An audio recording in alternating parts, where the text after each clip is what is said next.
everybody to the Food Systems Pathways Perspective from Regional Dialogue Southern Africa session. I'm Elizabeth, and I'm the Network and Research Manager for the Food Systems Research Network for Africa at the University of Pretoria, and I'll be moderating the session today. So the COVID-19 pandemic has made us acutely aware that our food systems need to be transformed. If we think about the fact that farmers in some areas were producing surplus, but because of lockdown restrictions, they were not able to move their food to the areas where food was needed the most, we see that we need to begin thinking critically about the pathways that will ensure that we meet the 2030 SDG targets. So the purpose of this session is to analyze similarities and divergences in country experiences and positions, and identify commitments, in particular specific interventions that need to be made to help us achieve the 2030 SDG goals. So just some housekeeping as we get started. Please note that this event is being recorded, and by participating, you're showing your willingness to be recorded. We invite you to use the Q&A function to put any questions forward, and the host will be in direct contact with you. You also have the option to raise your hand. Currently, you're all muted, but we can activate your microphone if you let us know that you have a question you would like to raise. We've also put measures in place to help maintain the integrity of the call. So should there be any disturbances, please bear with us, and we will restore order as soon as possible. So without too much fuss, I'm really honored to have the opportunity to moderate such an esteemed panel. We will have 2 country presentations and then some reflections from a final speaker. From the countries, they're going to share with us what are their 5 key priorities for go-forward actions that they're prioritizing in their countries, focusing specifically on why food systems transformation is important in their countries, what kind of transformations are necessary, and how transformation is being taken forward. So we're going to look at the key features for taking transformation forward. And our first speaker from Mozambique is Mr. Mamadi Nemane. He is the National Director for Cooperation and Market at the Ministry of Agriculture and Rural Development.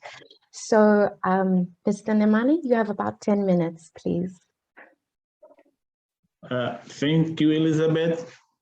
Ladies and gentlemen, it's a pleasure to be here. I'll start to apologize because of my English. I'm not native of English, but I'll try to be more specific and very quickly in order to achieve my 10 minutes. As you know, Mozambique is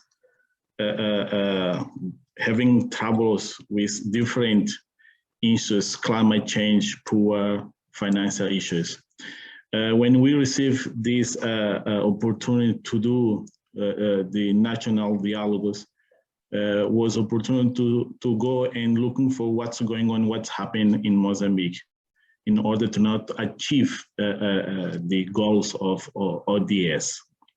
We have done 4 sub-national dialogues and the 2 national dialogues. Then we have another independent dialogues. We give opportunity for civil society to bring input for our report. During our dialogues, we found many things, news and another difference from what we had. Key funding was very, we found was 1, 2, 3, 4, 5, 6, 7 key funds we get from our national and sub-national dialogues. The first was in terms of finance. We have problem to get finance appropriate for develop all these system of food system. We have problem on giving finance for farmers, for small emerging commerce farmers to start their business. So there is no money for that. If they go at the bank, the rate to get money is very, very high. The second issues we got on the algo was weak coordination between institution and the even inside of one institution. Okay, there are poor coordination, poor collaboration on issues. The third we got was low productivity. As you know, we are not using, for example, good seeds. Until now, Mozambique is taking 1 ton of maize in one hectare, which is not acceptable on this time. Our neighbors, Malawi, Zimbabwe, they are taking like 9 tons per hectare. We still have 1 tons per hectare. Another issues we got was low processing. Even if we have high production, we don't have condition to get the second stage out of the field. So there is problem on that. The another issues came was insecurity, food and nutrition. And then the last was climate change. As you know, everybody living in the town, they depend on charcoal. We are cutting our tree to do charcoal. So this was another issues we got during our national and subnational dialogue. Looking for those, we try to do our mission, vision, and the objective. I'll focus more on mission. The mission is to accelerate the growth of Mozambique economic by transforming agrarian sectors. When we say agrarian sectors, we talk about everything related with agriculture, roads, manufacturers to process, community, government, all these things. So the agrarian sectors include all these sectors. Even fish is inside of agrarian sectors. It's a definition we have in Mozambique. I don't know it's same out of Mozambique. So with this, we have 3 pillars. Each pillar has actions. The first pillar was defined as sustainable food and nutrition security. And we have main action. I'll focus only on 2. The first is food and the nutrition, education, and the support. We have people in Mozambique, they produce, they have different type of food, but they don't know how to eat. It's issues of education, it's culture, okay? The second action is our people here in Mozambique, especially on poor country, we are used to waiting for help. And when help's coming is give you for free. So we decide to convert this thing. We don't want more people coming and give us everything for free. It's better give us tool to start work, okay? For example, we need to work for cash for work to get money and then buy food. So those are the 2 actions on pillar 1. The second pillar is related with food system and the value chains. Here we have also main action, but I'll be focused on 3. One is to use improved inputs. As I mentioned, we don't use seeds. We are using ground. I don't know what's ground in English, but even on maize, we need to improve our seed to start to produce more than 1 ton per hectare. Issues of finance is another point, is another action. We need to solve this action finance. We need to start speak with commercial bank in order to reduce the rate and the money come more easily for those type of investment in Mozambique. The third point on this pillar is the government and civil society and different institutions need to start to work together. For example, even inside of the government, we have institutions, they are not planning together. 5-year planning is completely different. Each one has his input. So we need to start sit and start to plan together. I'll give you one example. The place where you can produce is not the place where another institution from government is putting road, is putting water, or is, you know, so this is missing of coordinate in terms of planning. The last pillar was more related with climate change. We have many action, but I'll bring one which is more I think is fashion, and we need to start implement, because Mozambique already implemented 10 years ago and now start to come again. We talk about payment for environment service, for example, RED Plus. So I think if we start to implement these RED Plus in Mozambique, we'll bring two very important points. One is more social issues. The people realize the tree as valors and need to be planted. The second is they know when you plant a tree, you receive money and you can invest your money in another issue for them, for school, for kids, all this stuff. So looking for our roadmap, we hope 2021 and 2022 harmonize all programs, okay, put on one platform. From 2023, 2028, we're going to implement what we already harmonized and do monitoring evaluation, see if we're on track. And then on 29, 23, we have to do another evaluation, see what we have done mistake, all these things, and start to correct. So Mrs. Elizabeth, I'll stop here. I hope you understand my English. But anyway, I'm here. Thank you very much for your attention. Thank you, Mr. Nemani. Your message, I think, was very clear coming from Mozambique. Your English was fantastic. We got the message, really, I think. Thank you. So at this point, I'm not going to make too many comments. I would like to move on to our next speaker, who is going to give us insights from the Malawi Dialogues, and that's Dr. Rodwell Mzonde. He is the Director of Planning at the Ministry of Agriculture.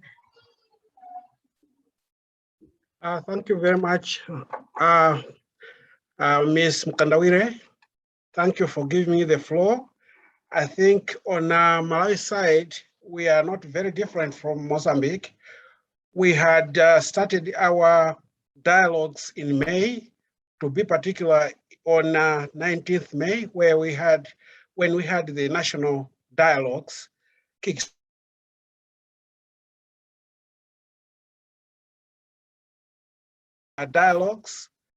that is in our administrative regions. We had also 10 districts involved in the dialogues. Of course, at this level, the participation was not restricted to the district in which we were consulting the people. So the neighboring districts were also flocking to that district where we had our dialogues.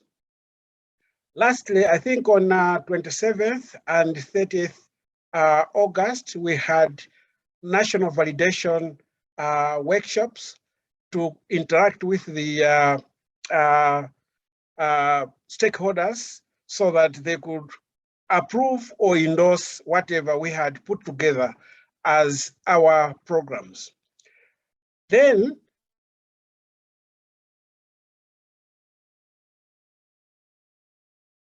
and with that, we have also planned a lot of activities as part of our pathway activities. Maybe I would also dwell on that one. I hope I've got the 10 minutes time. And the first, for example, we found that in Malawi, we have got a problem of low productivity and production of diversified, nutritious food. There we had thought of a number of activities as to how can we resolve that. For example, we are saying that we should diversify our subsidy program to make sure that other crops should be on board so that farmers can get cheaper inputs as we are going.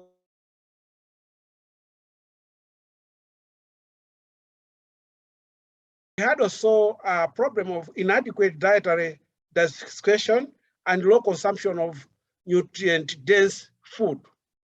So we are saying that I think we should change the tradition mindset that maize in Malawi is regarded as food, or the opposite is true. Food is taken as maize. That mindset should be changed. People should realize that they should have all 6 groups of food on their table so that they can have healthy diets.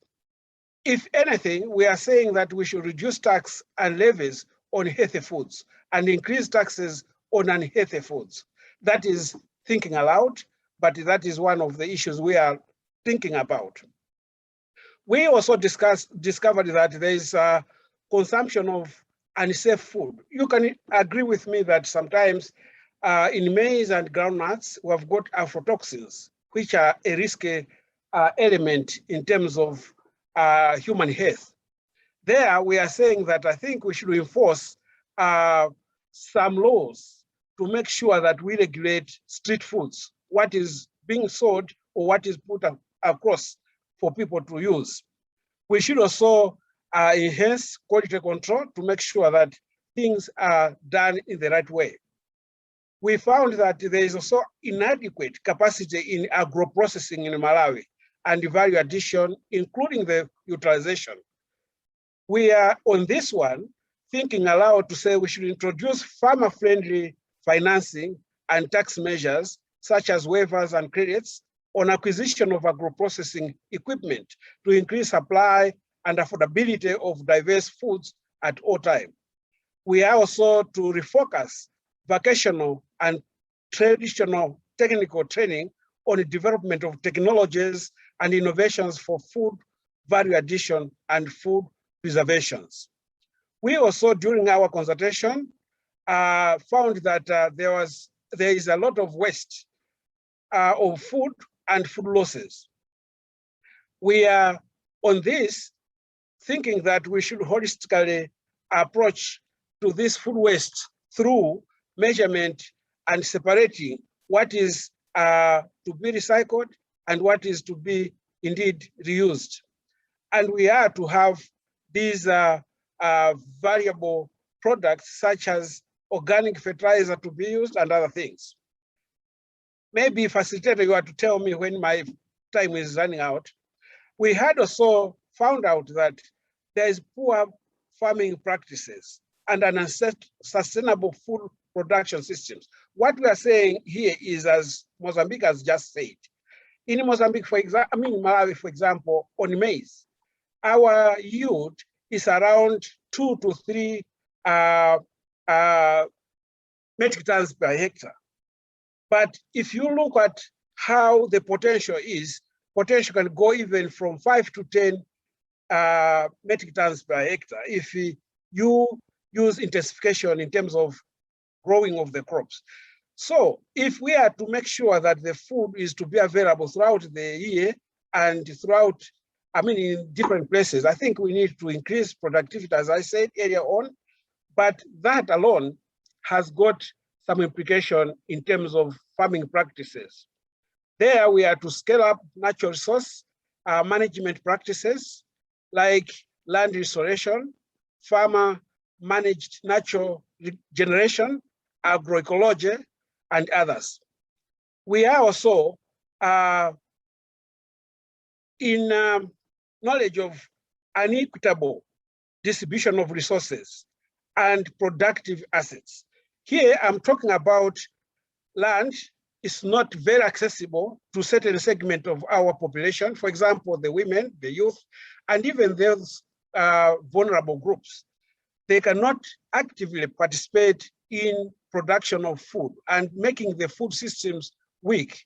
So we are saying we should have an attitude of having agribusiness skills for all gender categories. We should enforce stiffer penalties for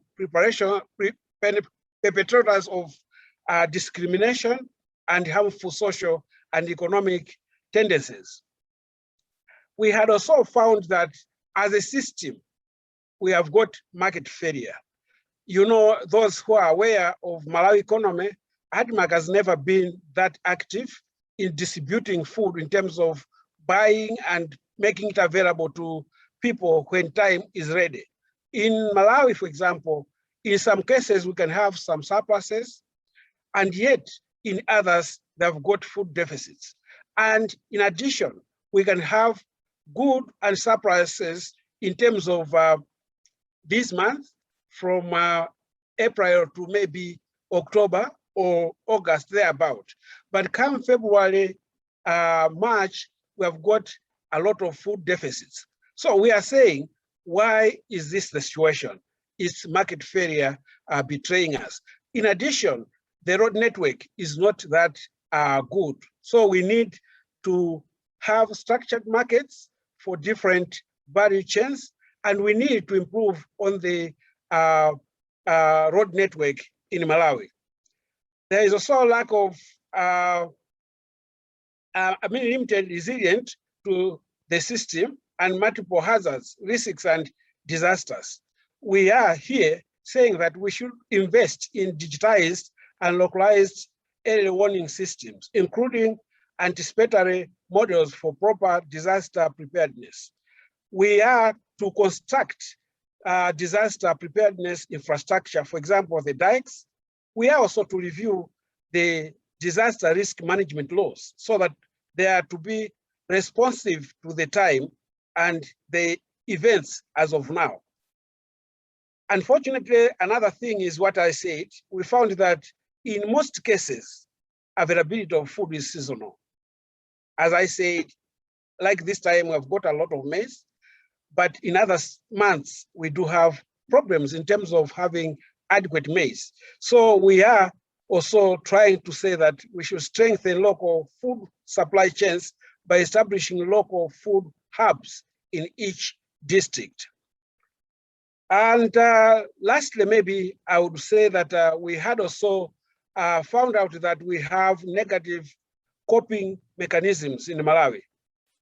That alone prompted us to think that we should refocus and depoliticize the National Economic Empowerment Fund, we call it NEP, to support genuine community level women and youth owned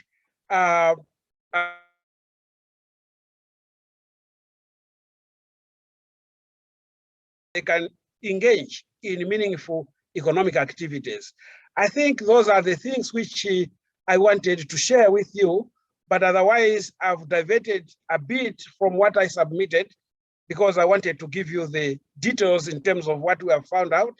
And there are a lot of other things which I could not put forward to you, but these are the main ones which I thought we should share during this forum. Thank you very much, Elizabeth.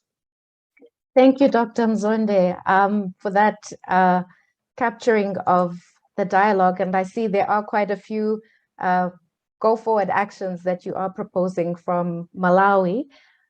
So at this point, before we really start to engage in some dialogue, I'd like to invite Dr. Simon Mwale, who is the Programs and Grants Manager for CADESA, to share with us reflections as a stakeholder representative. Dr. Mwale is a qualified crop physiologist with experience in public sector management of seed systems, management of regional agricultural projects, and he's also an academician.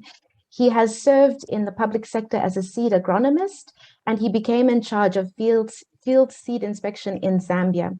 Thereafter, he joined the University of Zambia, where he lectured in seed science and technology, crop production, and farming systems. He then moved to the SADC Secretariat in 2006, where he served as a senior program officer for crop development until 2013, when he moved to CADESA to take up an appointment as program and grants manager. After serving for 4 years in this capacity, he was appointed acting executive director, in which capacity he served for 4 years until April 2020. So he's really well placed to give us brief remarks on the two presentations that we've had, but also from a SADC perspective. So Dr. Mwale, it's over to you. Thank you very much, Chairperson. Having listened to the presentations from Mozambique and Malawi, I think the starting point clearly is that we have common challenges in the two countries. And these challenges go beyond the two countries. When you look at the SADC region, what we listened to from Malawi and Mozambique is a representative of what is going on in all the other countries of SADC. You heard the poor yields or low yields, which are below the potential, both in Malawi and in Mozambique. You heard about the food insecurity that is there in the two countries.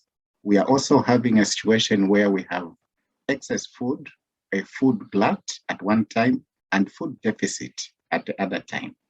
And when you look at the solutions being proposed, clearly there is something that we need to think about.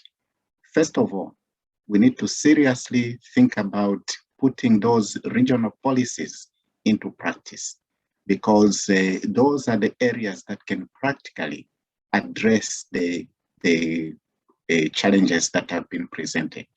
For example, seed problem that is being experienced in Mozambique, SADC has a regional harmonized seed regulatory system, which, if implemented, can quickly address that problem. So the application of regional policies and strategies is key to addressing some of these challenges. Number two, we need better coordination within the countries, among the different organizations, and between the countries within the SADC region. Coordination is key because it then addresses those gray areas that no one can address on their own. And where you have a limitation, then you get complementarity from the others. Then point number three, the region is being faced with serious emerging issues. I think we listened to climate change, for example. It's not unique to one country. Everybody is suffering from climate change. Look at the issues of the COVID-19, which are affecting all the countries.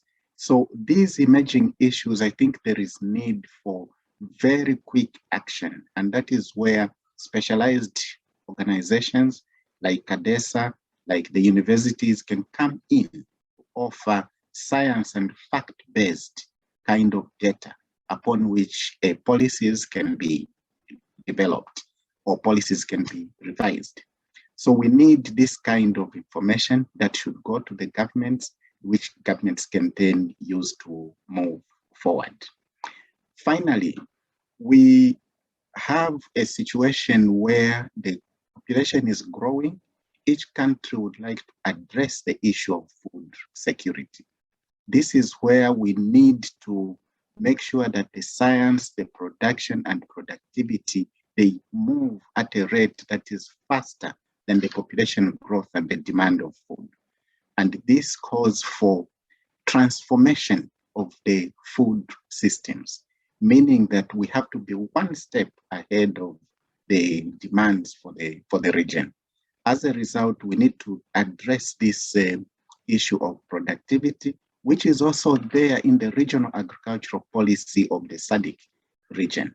And I think we have a scope there to implement the regional agricultural policy in the region and in the individual countries. So, Chairperson, this is briefly the reflection that I can give. The basis is that the problems are common.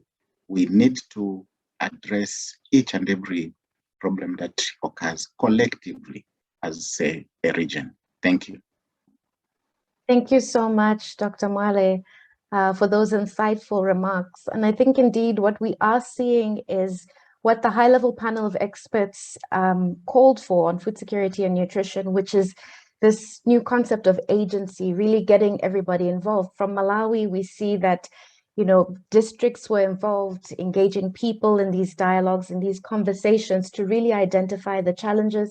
Same for Mozambique, we see that there was regional, there was investment in making sure that we had multiple voices contributing to this discussion, which was aptly called dialogues. So that's really encouraging to see.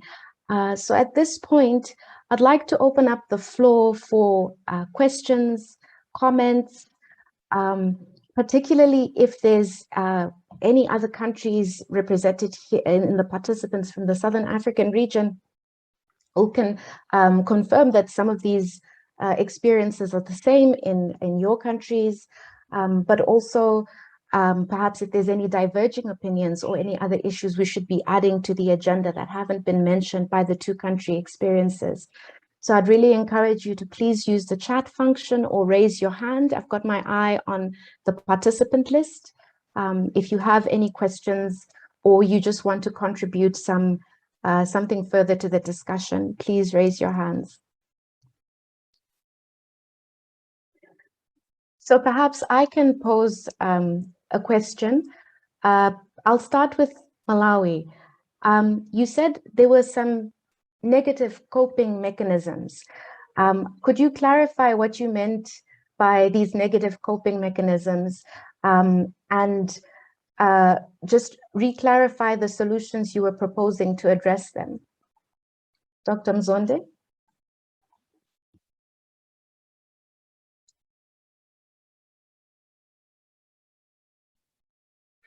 Yeah, there are some mechanisms when we are faced with shocks, for example. All right. There is, in normal cases, if you have got combination of livestock and crops, for example, people opt to sell some livestock to have a livelihood. People have to sell whatever they kept in reserve for future use. But in most cases, you can agree with me, Madam Kandawire, that not many people do have livestock, goats, cattle, even sometimes chicken. They don't. And even if they do, sometimes the access to the market which can respond to their need is not that vibrant. I was talking about the rural network, road network. I was talking of maybe even the sharing of the information. Dissemination of information is power. If we have got some sort of free flow of information, but in the event of poor network, for example, poor ownership of gadgets like the smartphones and other things, you cannot easily share the information, particularly in the hard to reach areas. So those are the things which we are saying that, yes, mechanism to cope to the issues should be responsive to what is happening. For example, there's under this food system dialogues, there is this issue of saying that our markets or our economies are localized. They are not diversified. What does it mean? What it means, in short, is very simple. 100 kilometers from where the disaster has happened, there are a lot of food materials, a lot of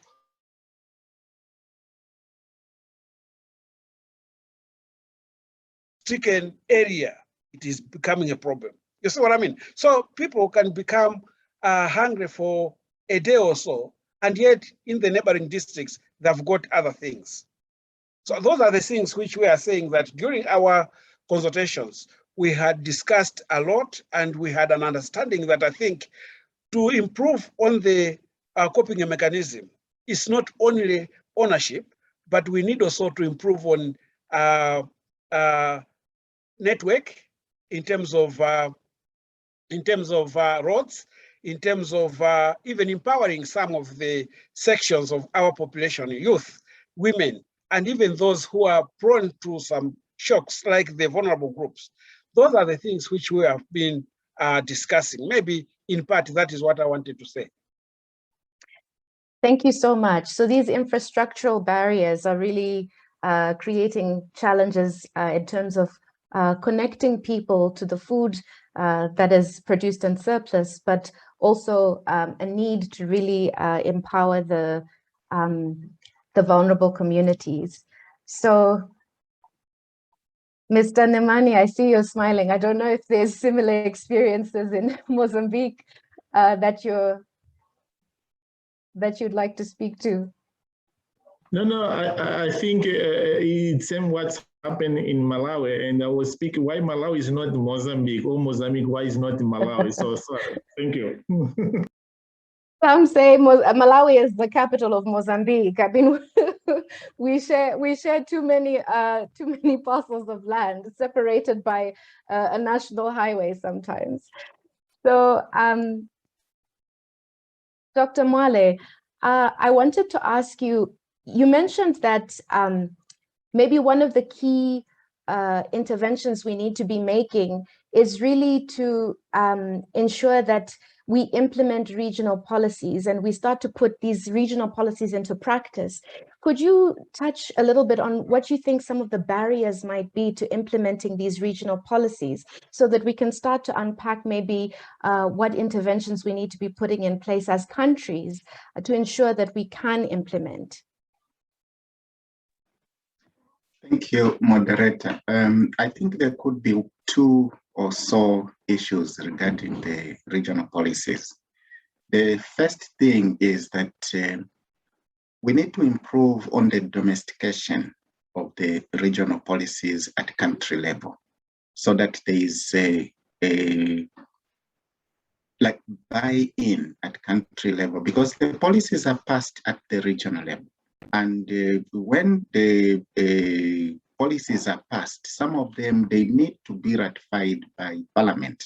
The signature part is the simple part, but you have to have them ratified by Parliament. The SADC uses what they call protocol. Like there's a protocol on shared water courses. That protocol has to be ratified in the country.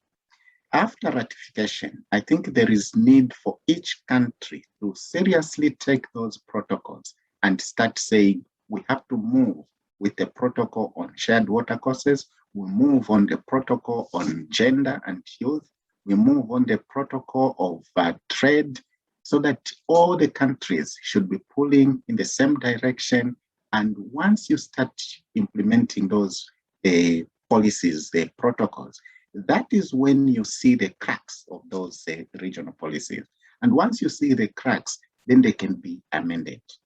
I'll give an example of the harmonized seed regulatory system. It's a perfect document.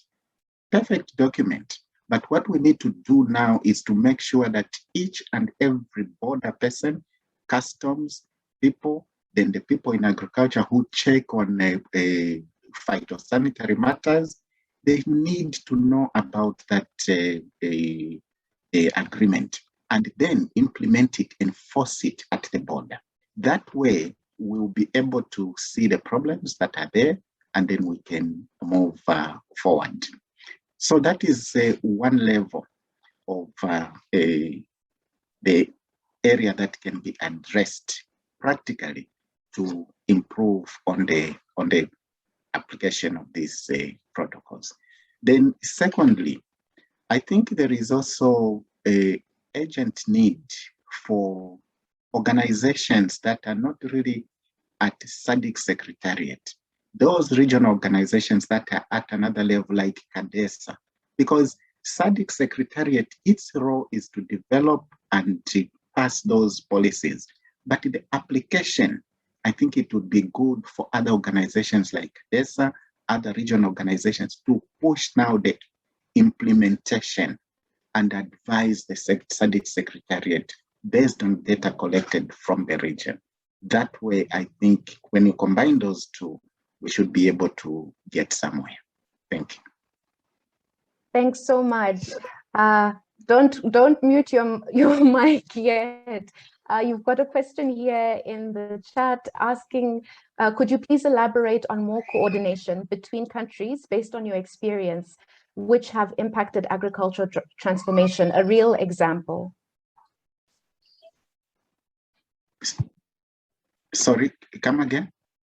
So the question is, could you please elaborate on more coordination between countries based on your experience, which have impacted on agricultural transformations? I think they're asking, how do we coordinate to ensure that we do achieve agricultural transformation across multiple stakeholders, across governments even?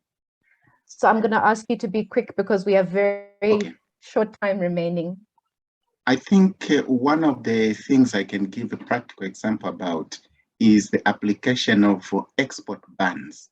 Certain countries, they apply an export ban, and yet the region itself has no food in one area. But if the countries are talking to each other, the conditions or the standards are well understood on different sides of the border, and then they agree that we don't have to apply export bans. That way, I think there will be more understanding, and that will improve on the trade between the countries. After all, we are after promoting trade among the countries. Thank you. Thanks so much. So there's some interesting discussions going on in the chat. I don't know if Dr. Mwale, you have a chance to read and maybe respond, given that we're running out of time. I'll give you a break for just for 2 minutes as you respond to that, and maybe ask for a parting shot to say what are really the key messages that you're getting here. If you have one go forward action that you need to highlight, I'm asking this to all of the panelists from your experiences. Let me start with Mr. Nemane.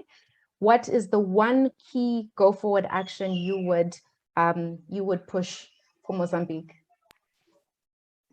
Thank you, Elizabeth. I think I'll be more on issues of financial, because even for SADC, even Dr. Simon can correct me, we can do all these policies, we can do all this protocol, but if we still depending on finance come from Europe or from America, we still be colonized. So we need to have our money, and we can borrow our small and medium enterprise, our farmers, the same way that European people and American people are borrowing from bank. So I think for me are more on financial issues. Thank you very much, Elizabeth.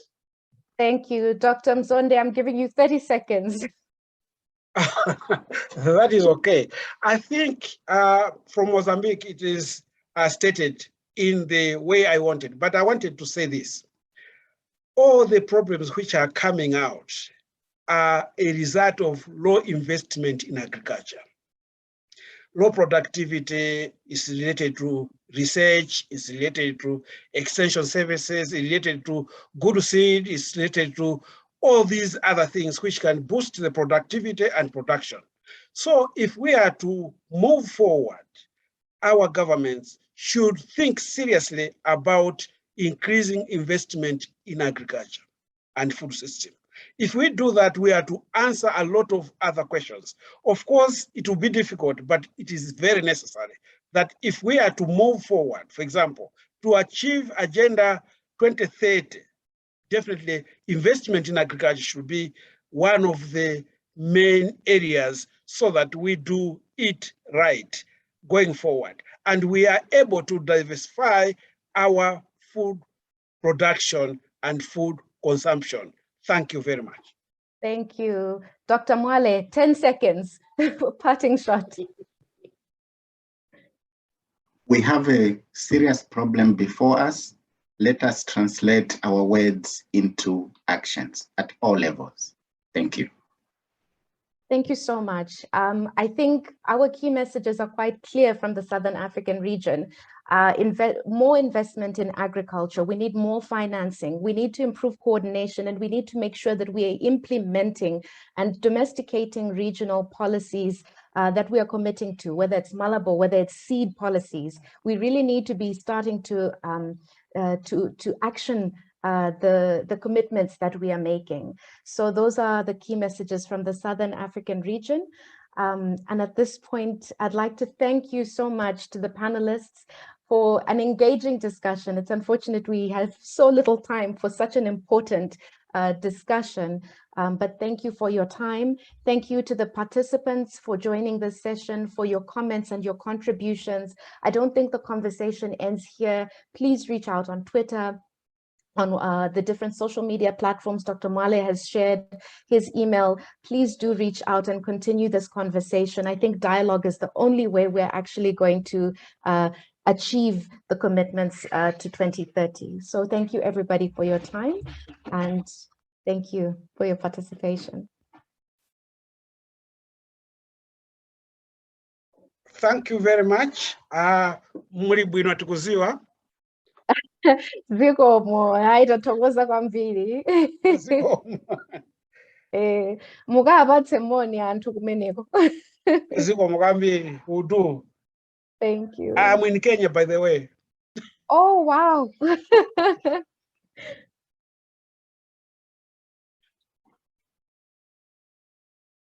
Ndiye tingolankhula chichewa pa msonkhano umene wetu. Pa msonkhano iyi ndi chichewa chabe. Panyake yoyenge chitumbuka. Chitumbuka Chomene ya. nati. Kupulika chomene nati. Kuyoya mungwanya yayi. Kupulika pachoko cha. Pachoko waka.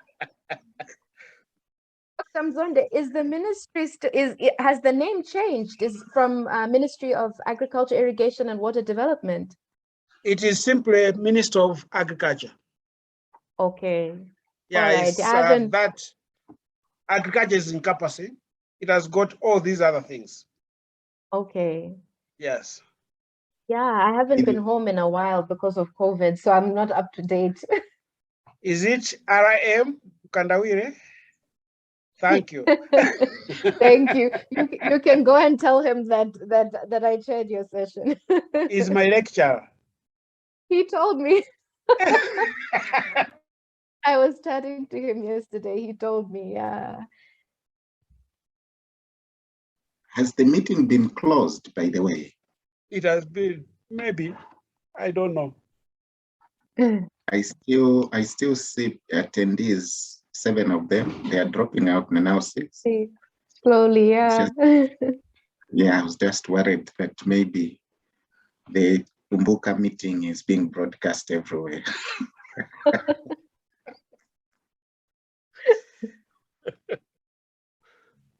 Yeah.